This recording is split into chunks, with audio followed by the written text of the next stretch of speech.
Heredity is the process by which living things pass on their traits or characteristics to their offspring. This is why children often look like their parents.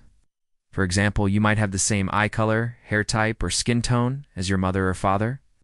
Plants grown from seeds also look like the parent plant. These similarities are the result of heredity, which means the passing of characteristics from parents to children. The features that are passed from parents to children are called hereditary characteristics.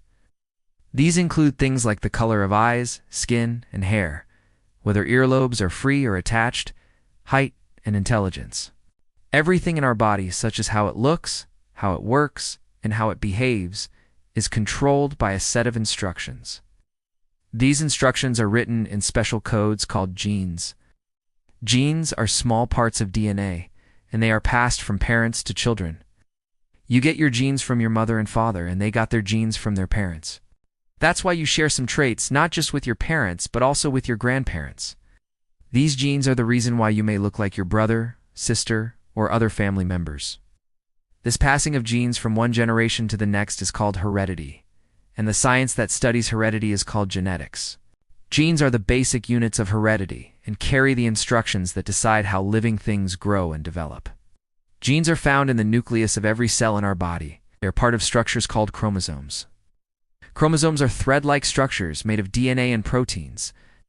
Each chromosome is made of two arms called chromatids, which are connected at a point called the centromere.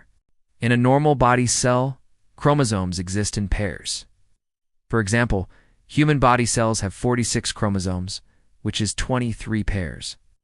But the special cells involved in reproduction, like sperms or eggs, only have 23 chromosomes, one from each pair.